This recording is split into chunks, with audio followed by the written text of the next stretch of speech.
മുളക് നമുക്കറിയാം, കൊളസ്ട്രോളിനും അതുപോലെ തന്നെ ഒരുപാട് ഗുണങ്ങളുള്ള ഒരു ഇതാണ് നമുക്ക് കാന്താരി മുളക്. കാരണം നമുക്ക് സൂക്ഷിച്ച് പരിപാലിച്ച് കഴിഞ്ഞാൽ നമുക്ക് ഒരുപാട് കാന്താരി ഒരു തൈലിൽ നിന്ന് തന്നെ നമുക്ക് ഉണ്ടാക്കിയെടുക്കാൻ പറ്റുന്നതാണ്. നമ്മൾ വീട്ടിലുണ്ടാകുന്ന വേസ്റ്റ്, അതായത് നമ്മുടെ വീട്ടിലുണ്ടാകുന്ന വേസ്റ്റ്, മുട്ടയുടെ തോല്, അതുപോലെ തന്നെ പഴത്തൊലി, ഉള്ളിയുടെ തോല്, ഇതൊക്കെ നമുക്ക് എന്താ പറയുക കുറച്ച് ദിവസം ഒരു ബക്കറ്റിൽ വെച്ചതിന് ശേഷം ഇതിൻ്റെ ചുവട്ടിൽ കുഴിച്ചിട്ട് കഴിഞ്ഞാൽ ഒരുപാട്, കാരണം എന്ന് വെച്ചാൽ നമ്മൾ കൊടുക്കുന്ന വളത്തിനേക്കാളും എക്സ്ട്രാ വളത്തിൻ്റെ ഒരു ഗുണം ഈ ഒരു ഇതിൽ നിന്ന് ലഭിക്കുന്നതാണ്. വേസ്റ്റുകൾ മാത്രം ഉപയോഗിച്ച് നമുക്ക് എന്താ പറയുക ഇപ്പം നിങ്ങൾ കാണുന്ന ഇതുപോലത്തെ കാന്താരി നമുക്ക് എന്താ പറയുക ഉണ്ടാക്കിയെടുക്കാൻ പറ്റുന്നതാണ്. ഒരുപാട് ഗുണങ്ങളുള്ള ഈ കാന്താരി മുളക് നമുക്ക് ഒന്നുകിൽ അച്ചാറിട്ടോ അല്ലെങ്കിൽ ഉപ്പിലിട്ടോ നമുക്ക് ഉപയോഗിക്കാവുന്നതാണ്.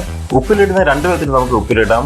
ഒന്ന് സാധാരണ നോർമൽ നമ്മൾ ഉപ്പിലിടുന്നതും, അതുപോലെ രണ്ടാമത് ഇതിൽ നമുക്ക് വെളുത്തുള്ളി തൊലി കളഞ്ഞിട്ട് കഴിഞ്ഞാൽ ഒരുപാട് ആരോഗ്യത്തിന് നമുക്ക് എന്താ പറയുക ഒരുപാട് ഗുണങ്ങളുണ്ടാകും. അതുപോലെ തന്നെ നമുക്ക് ഒരുപാട് ടേസ്റ്റ് ആയിട്ടുള്ളൊരു ഇത് കൂടിയാണ്. അതുകൊണ്ട് എല്ലാവർക്കും ഒരുപോലെ ഇഷ്ടപ്പെടുന്ന ഒരു സംഭവമാണ് ഈ കാന്താരി എന്നുള്ളത്.